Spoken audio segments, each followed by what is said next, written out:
Hi, everybody, and happy Friday.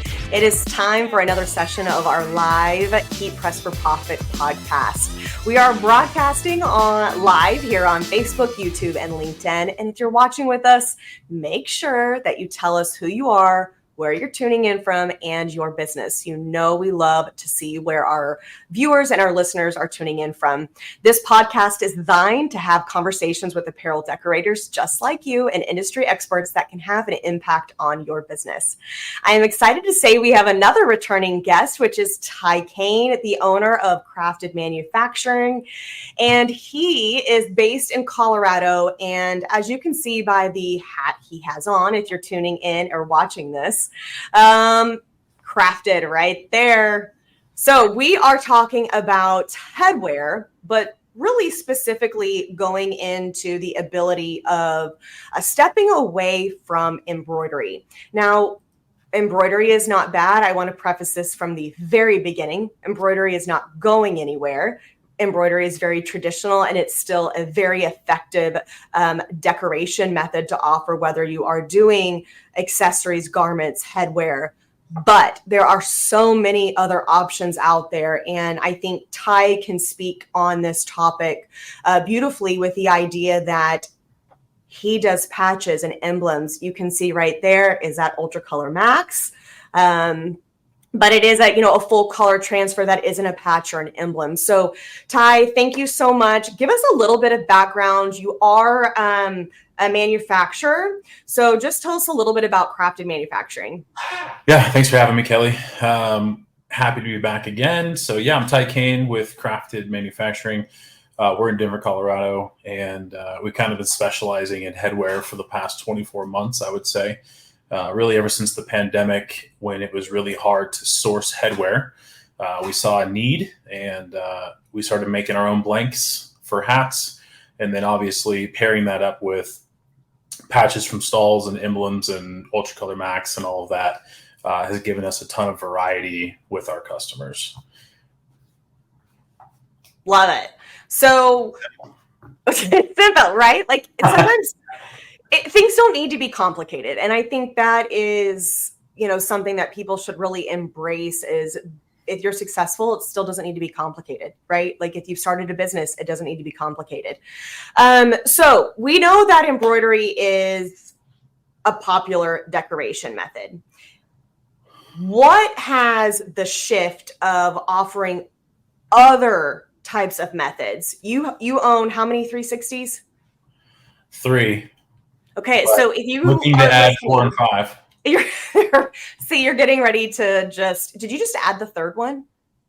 We bought 2 last year. Okay, I was thinking you were adding another one like a couple of months ago when we talked, but the point of this is he owns a 360 cap press. And if you're not quite sure what that is, it is a heat press that has upper and lower heat that allows a decorator to use really thick type of transfers for patches, emblems. So we're talking PVC, we're talking flex style, we're talking sublimated patches, we're talking 3D embroidery. All right, so we're talking a large scope when it comes to selection. So how have customers viewed emblems and patches when you used to offer just really embroidery? Sure. I mean, yeah, when we first started in 2016, we did only really offer embroidery. The first patch that we offered was PVC, but we were sewing those, and that was in 2017. But yeah, I mean, we just were on a sales call yesterday, and the gentleman was interested in embroidery, and I looked at his art, and I'm like, I don't really see an embroidery play here with his art. And I just kind of told him, hey, we're going to send you 5 flex style samples, maybe in exchange for something, maybe not. He does own a bagel company, but whatever. But yeah, we'll send you these samples. I think that his logo would just be perfect for the ultimate push is for PVC. But we'll send a flex style sample just to kind of reel him in, right? But his first thing he said to me is, what about embroidery? And I was like, okay, well, I think that's a geographical thing in some regards. being on the East Coast or maybe something like that, it's a little bit different. But I just said, hey, you know, the emblems, the patches are going to do your logo justice. Like, it's going to be phenomenal. It's going to have dimension. It's going to be super clear. I think the quality, you'll get more money for it at retail. Went through the whole spiel. By the end of it, he was super into it. And then, of course, we can still do an embroidery option, but it's got to be the right logo, right? It's got to be a cool text logo. It can't, you know, have a ton of detail, things like that. So I want to pause and back up because we had a great little chat just a couple of minutes ago before we went live about artwork. And I think you just briefly touched on it, that you were saying Flex Style would do their logo justice versus going with embroidery. So one thing that you brought up was logos, business logos are not designed specifically to go on apparel. It's, you know, most of the time artists, graphic artists, or whomever's designing it aren't thinking about, oh, this needs to be screen printed. This needs to be cut and weeded by using vinyl, or this needs to be printed. Are we going to match the particular colors if we can get metallic silver or gold? And that right there, I think, is just a testament to seeing a logo and going, how can I make this logo really pop and stand out? So have you come across where there's a lot of times there are logos that you want to steer them away from one particular method simply because it won't provide the quality you want it to? Yeah, I mean, we just ran into this yesterday, truthfully, with a new client. They had gradients in their text. You know, they're a trucking company, so like it works great for printing, you know, on the side of the truck. It looks great. It's great for stickers. It's great for stationery. It's great for letterhead, right? But, you know, ultimately they did want embroidery with that logo. And it's just like, it can't happen. I mean, there is a machine that exists for it, but none of us can afford it. We've seen it at the trade shows, right? Where it prints on the white thread, right? Super cool. But like I said, none of us can afford it. So ultimately that conversation turned into, it's a print stitch play for me, is what we ended up doing on that. We're going to attempt to embroider for the mixed media look, the bottom of the logo, which has text, but with all those gradients in there, you know, it's a sublimation play altogether. But you know, people don't really design logos thinking, how can it be embroidered? How much will it cost to screen print it? But you know, with UltraColor Max and screen print transfers, we are in better shape with all of those things. But yeah, people, it's an oversight for sure, and I don't really understand why. I think it's like, sometimes new is scary. You know, sometimes new process is scary. Sometimes increasing prices is scary. And sometimes seeing a more elevated hat that requires a higher cost is intimidating for people to go to their customers and say, hey, I know it's some more money, but you're going to like it so much. And I think really education, like you do with your customers and what a particular product can do for their logo is key, because nobody wants to see their business logo look like poo on something that they're wearing. That's brand representation, and they need it to look crisp and clear. Well, and ultimately, you know, I think the number one thing I always say in an email back to somebody or in a phone conversation is, we want people to wear it. Yeah. Right. And so like, for the people that say cheap, cheap, cheap, oftentimes people don't wear those products. Right. And so it's like, let your customers be happy wearing it. They're proud, you know, then they don't always just wear it when they're working. Maybe they wear it on the weekend because they're proud, because it looks good. And, you know, that all comes full circle for companies. Absolutely. How has, you know, the heat application, you used to outsource for embroidery. How has bringing the heat application in-house, how has that helped your production time? And I would love to hear about going from one press to 3 presses and then wanting to grow to 4 to 5.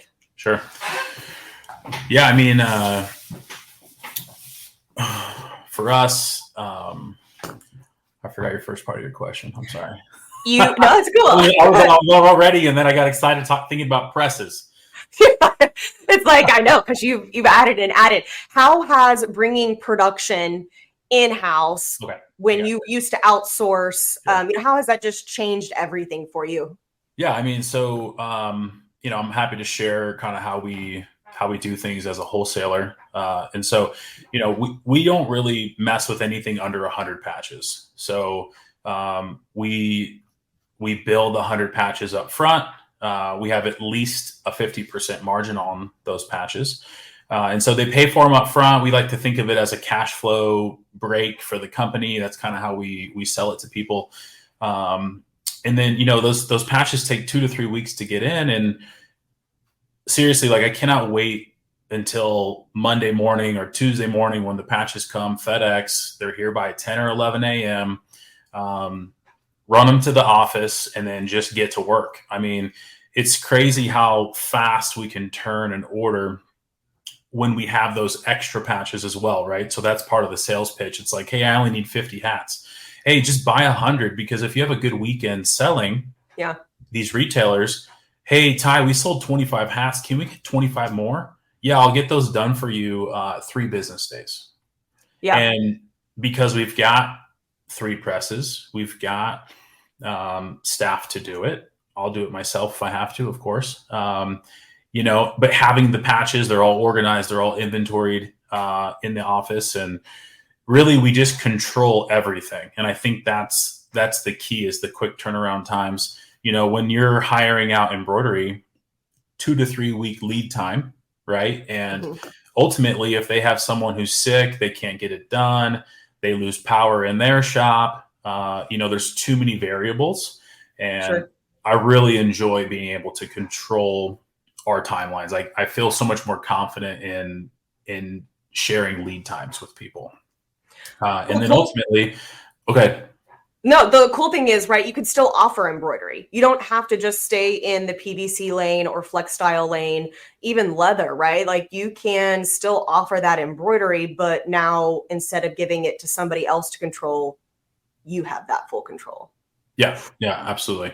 I think there's still a couple of embroidery methods that we really like, that are kind of more of a high-end look. And that's kind of what we try to do with embroidery, is look for that high-end trending type way of doing it. But ultimately it's patches, it's PVC, it's flex style, print stitch I've really been enjoying lately.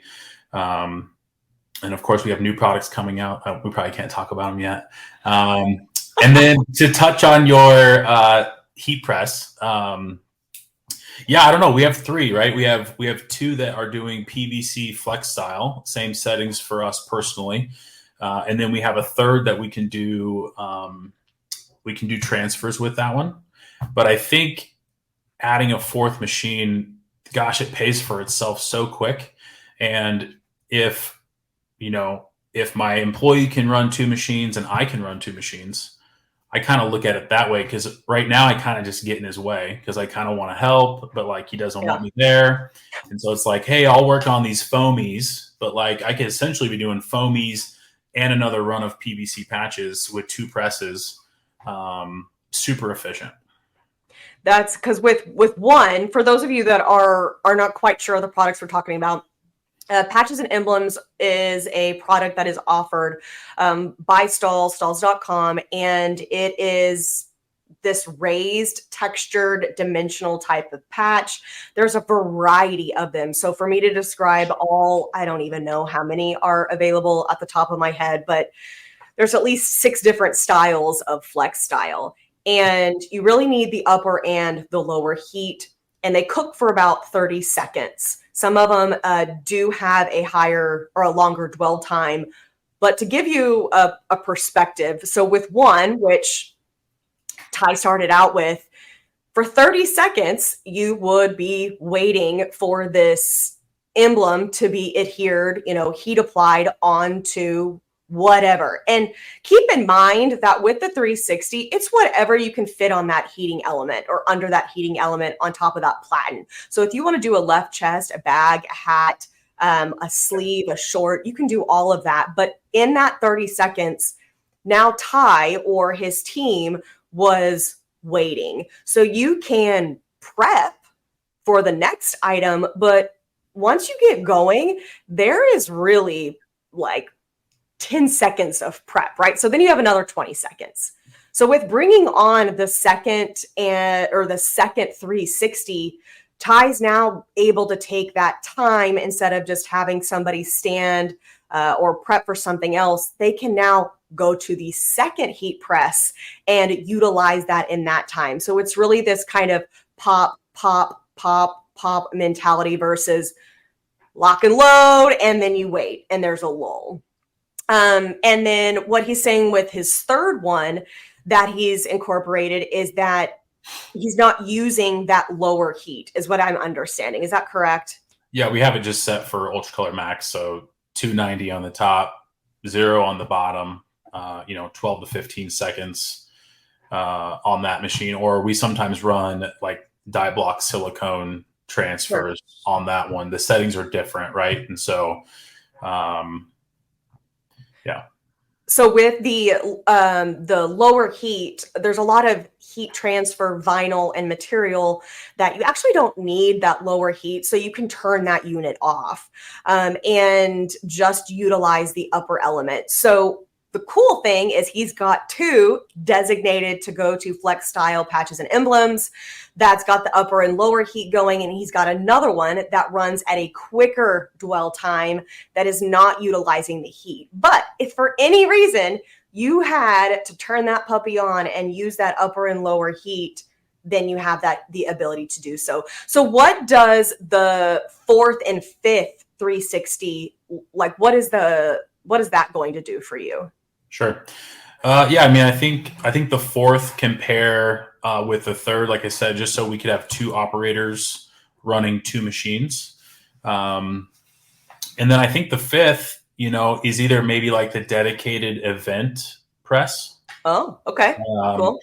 So we do like 6 to 8 events in the summer where we go and do a hat pop-up, mostly for craft breweries, some like nonprofits and things like that. But it's always good to have a backup. I mean, Danny Marcario, shout out, like we've gone through, what the setup looks like. And I was going to these events with one press and he's like, Ty, what happens? Like, what about the what if, right? Yeah. And like the machines are so well built, like knock on wood, no issues so far. But like we started to bring a second, we're like, well, we might as well set it up at these events, right? So I think having a 5th is kind of an insurance thing for us. But ultimately, if we had to bring in a 3rd person or a longer dwell time, maybe we're doing like an embroidered patch or something where it just needs a little bit more time. Possibly if we space them correctly, maybe we could run all 3 with 1 operator. Sure. Yeah. I don't know if my staff would be into that, but we might have to try it, If there's a will, there's a way. Just make sure you get that on camera. Yes. and tag us, because I would love to see somebody working 3 units. I definitely feel like it's possible, especially for those that, only take 10 seconds. I mean, goodness gracious, that's just such creating a flow in production. Yeah. So when you're at these events, do you take a variety of different styles of patches and emblems that the customer has chosen to do more of a, heat print on demand mentality? Or is it kind of one of those that's part of the 100 that they've purchased? Yeah, sure. So we've learned over time. So we had our first event this summer where the client said that they would do 2 or 3 emblems, different designs, and they kind of backed out last minute and only did 1 design. Luckily, the 1 design was phenomenal, but only 1 choice. People feel like they have to go with it, and you don't sell as much, right? So typically, how our offerings would go is 2 to 3 patch designs. We often recommend a PVC, a flex style, and a faux leather, typically. Okay. Now with print stitch, we can throw those in there. I like the price point of print stitch. for these events as well. But these are the clients' logos. So we take a brewery, we have hopefully 3 different designs. We bring in those patches. Helpful hint: the brewery prepays for those patches. Mm. Okay, so we need 3 to 4 weeks to plan these things. So they pay for them because, once again, right, we inventory them. We'll bring them to the event, and then at the end of the event, we'll leave them with 24 to 48 hats to sell on site before we leave. Okay, cool. We kind of just group it all in, right? So, yeah, I mean, having the variety is great. Pre-sell them, that's great. And then if you have a few extras, you take them back to the office, you inventory them, which is fine. But ultimately, got to have a few choices. Yeah, people like options. And then we bring, we stock our own headwear, right? So we've got 3,000 to 4,000 hats in stock at any given time. Not saying I'm super proud of that because cash flow, right? Right. But that's where we're at right now, as we're getting into the blank headwear space and wholesaling those options. But we bring 200. I mean, if we have 100 PVC, 50 print stitch, and 50 leather, we'll bring 200 and some hats, 20 different patterns and styles. And, as like dad hats are popular here. I don't know why. Rope hats are popular, 6 panels, foamies, right? So a lot of variety is good. So I thought that's really interesting that it's leather, PVC, and flex style, that an embroidered patch isn't even really one that I'm sure it can be, but that's not even a core option that you bring for customers. Yeah, I mean, I like the idea of a puff embroidery like that. Remember we were talking earlier, like elevating it just a little bit, but like we said, like not all logos work with it, right? Like some of these breweries, they sometimes just throw stuff together too, just like the rest of the world, and it's like that won't look good with embroidery.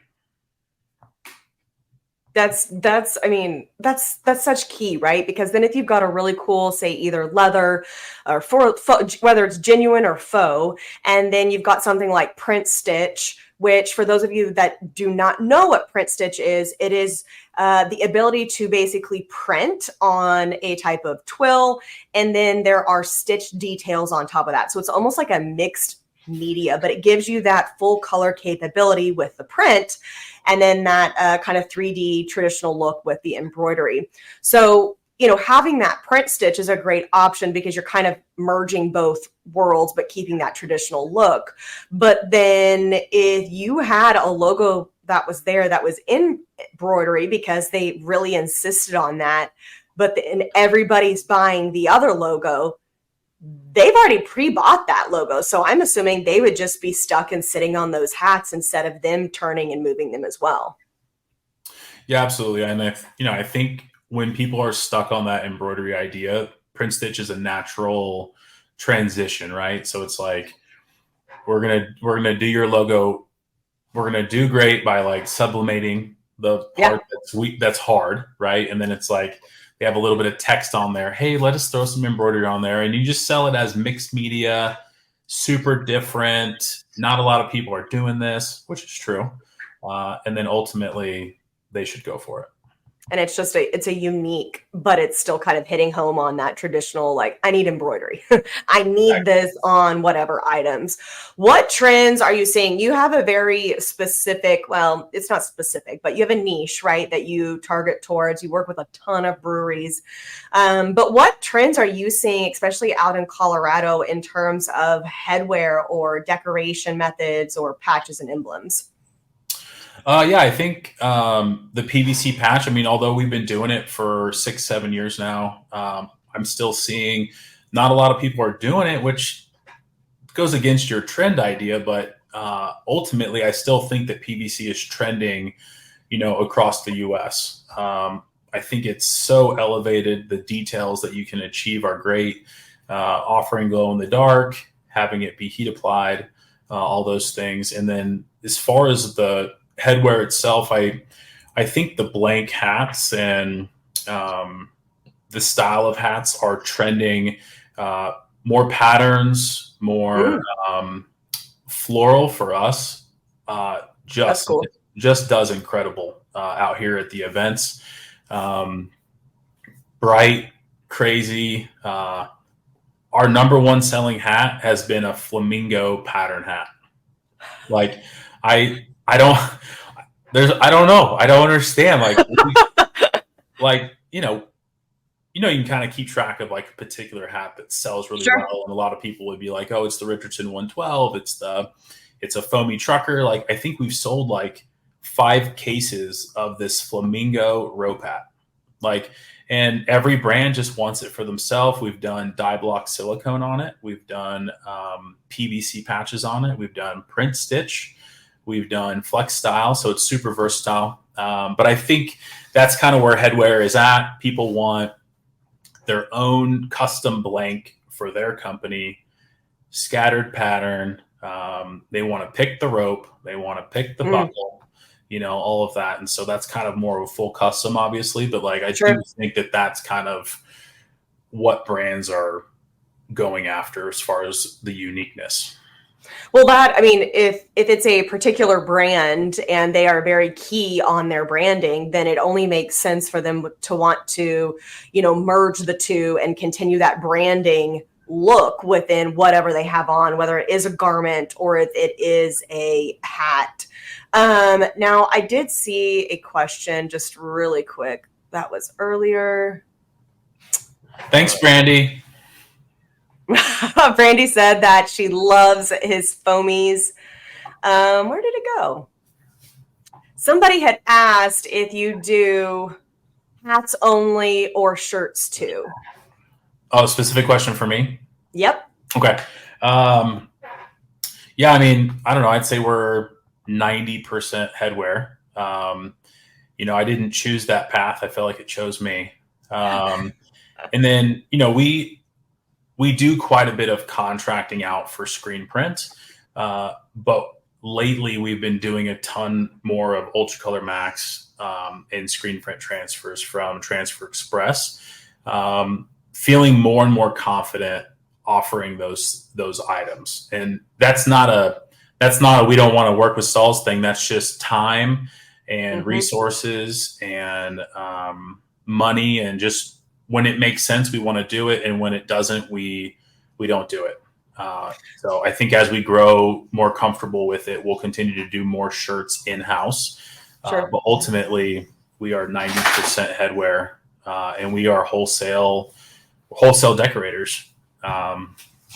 We sell to the people so they can make all the money. You sell to the people and you sell to the other people.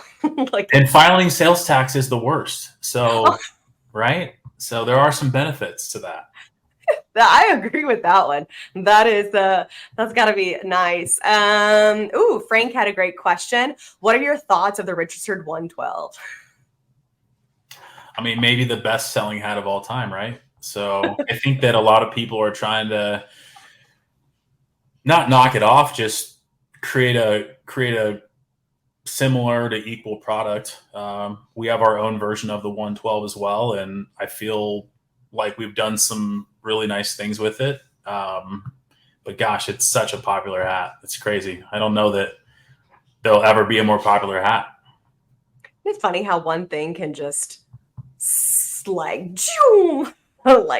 fly. It's really kind of crazy how people can grasp onto something, and it's really all about the right time, the right market, the right moment.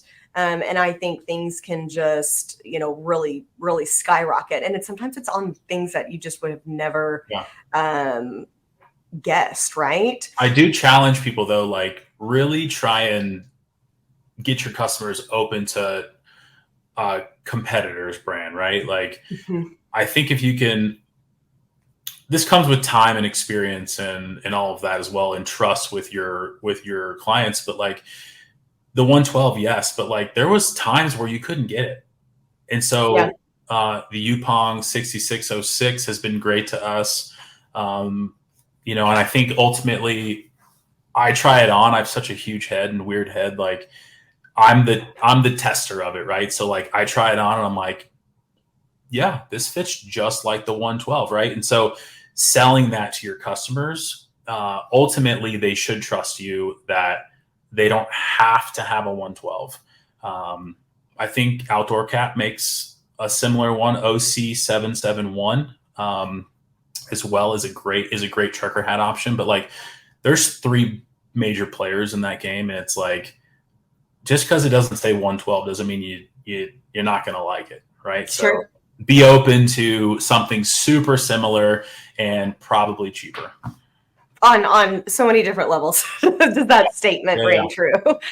And then in terms of application, on the 360 with a heat press, is there anything that you kind of notice with headwear that you have to pay attention to as you're decorating it? Sensitive materials, foamies can be a little interesting. Yeah, I think, gosh, I know that we don't always have time for, trial and error and those things. I oftentimes, when I talk about my first press, I think I ruined like 50 hats. And I was like, man, this is 250 to $300 just down the drain. And I think I still have those hats, which is probably not good. But, we still mess up hats here and there, right? I mean, maybe it's one out of 1,000 instead of Sure. every other one when you first start out. But yeah, I think 112s pressed differently from 6606, and foamies pressed different from rope hats. I think the Grandpa Pinch from Richardson is one of our most challenging hats. It's the 256 is the style number, and it's a 5-panel front. It creases. I tell you what, it creases on me more times than not. My staff is better at it than me, and I don't like that. But yeah, it should be a huge compliment, right? Yeah, I'm like, hey, can you give me a little lesson? I know that I trained you, but ultimately, I need you to retrain me on how come your rope hats look phenomenal, because we sell a ton of rope hats.